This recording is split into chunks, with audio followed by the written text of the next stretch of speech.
Good morning students, मैं अनुराग शाह। आज आपके सामने सिविक्स हम पढ़ रहे हैं, यानी पॉलिटिकल साइंस की बात कर रहे हैं और हमारे चैप्टर का नाम है टाइप्स ऑफ गवर्नमेंट।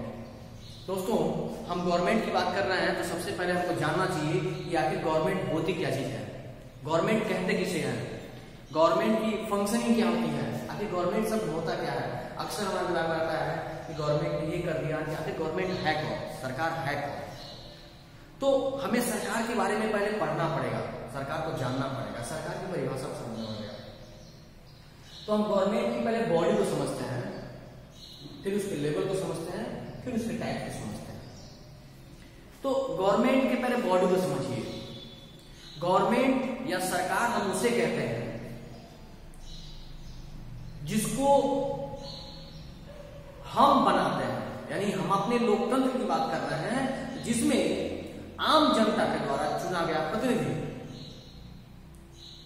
एक संगठन बनाता है, एक प्रतिनिधित्व बनाता है और उस प्रतिनिधित्व मंडल का जो नेतृत्व करता है, जो समिति नेतृत्व करती है, उस समिति को, उस संगठन को, उस ऑर्गेनाइजेशन को हम सरकार कहते हैं, गवर्नमेंट कहते हैं।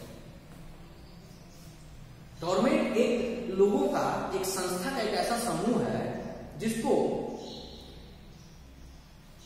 देश की पॉलिसी बनाने के लिए, देश को अच्छे तरीके से, किसी भी देश को अच्छे तरीके से रन कराने के लिए, अच्छे से चलाने के लिए बनाया जाता है।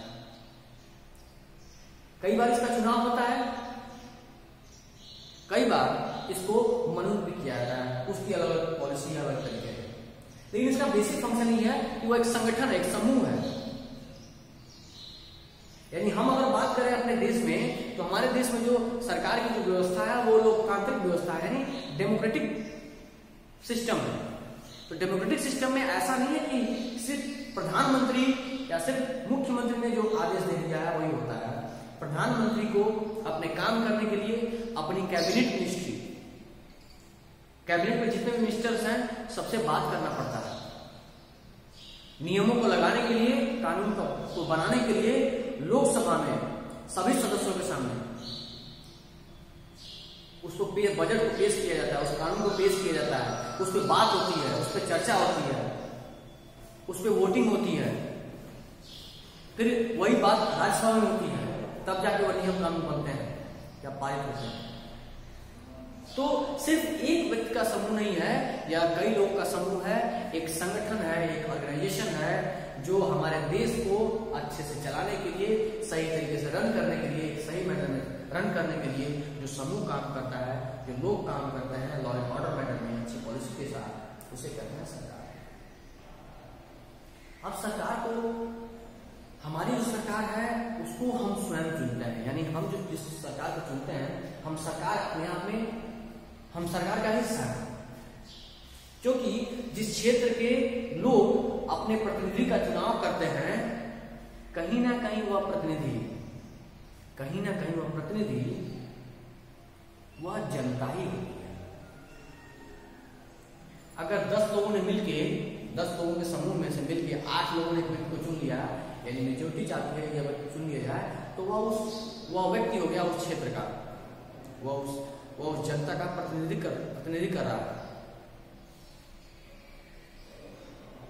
ऐसे में लोकतांत्रिक तरीका दुनिया का सबसे अच्छा तरीका है, क्योंकि इसमें to the people, for the people, by the people की व्यवस्था होती है, जिसमें समाज के वेलफेयर, उसके अच्छे काम के लिए, उसको अच्छे से चलाने के लिए जो व्यवस्था बनाई जाती है उसे हम सरकार कहते हैं। यह लोगों के वेलफेयर के लिए होता है। अब चाहे उनकी गरीबी की समस्या हो, गरीबी दूर करने के लिए हो, बेरोजगारी दूर करने के लिए हो, सामाजिक भेदभाव दूर करने के लिए हो, शिक्षा के लिए हो, स्वास्थ्य के लिए हो, आवास के लिए हो, मकान के लिए हो, उनको और भी सुविधा देने के लिए हो, लोगों में मेंटेन लॉ एंड ऑर्डर बनाने के लिए हो, सरकार के सब बेसिक काम है। पड़ोसी देशों से हमारे अच्छे रिश्ते बने, ये सरकार की जिम्मेदारी है, नैतिक जिम्मेदारी है। हमारे बॉर्डर सुरक्षित रहें ताकि कोई दुश्मन हमारे देश पे हमला ना कर सके, और लगभग हमारे जितने भी सुविधाएं हैं, चाहे वो सड़क हो, बिजली हो, पानी हो, हॉस्पिटल हो, स्कूल हो, पब्लिक टॉयलेट्स हो, पार्क हो, सरकारी जितनी भी चीजें हैं उनका रख रखाव, उनकी देख रेख, उनको बनवाना, उनको सूचित करना, नवनिर्मित करना, इसका सबका गवर्नमेंट की पॉलिसी होती है, जिम्मेदारी है। इलेक्ट्रिसिटी है, ड्रिंकिंग वाटर है, सड़कें हैं, इरिगेशन है, सिंचाई है, इन सब का ध्यान रखना, ट्रांसपोर्टेशन का ध्यान रखना, कम्युनिकेशन का ध्यान रखना, इन सब चीजों को ध्यान रखते हुए देश को चलाना यह सरकार की सबसे बड़ी नैतिक जिम्मेदारी है। यही है सरकार। और हम चूंकि अपने प्रतिनिधित्व को चुनते हैं, उनको बनाते हैं, हम सरकार स्वयं बनाते हैं, सरकार का हिस्सा होता है, लोकतांत्रिक तरीका से का देश हमारा है, तो ऐसे में उनकी रिस्पॉन्सिबिलिटी, हमारे प्रति जवाबदेही सबसे ज्यादा होती है, क्योंकि हम चुनाव के द्वारा उनको चुनते हैं, हम उनको अगले चुनाव में बदल सकते हैं, ये हमारे पास पावर है। उम्मीद करता हूं कि आप इस बात को समझ रहे होंगे और समझने के साथ साथ अपने व्यवहारिक जीवन में भी इसको उतारने का पूरा प्रयास करेंगे। अपना पूरा ख्याल रखिएगा, स्वस्थ रहिए, घर पे रहिए, किताबों का अध्ययन करते रहिए। धन्यवाद।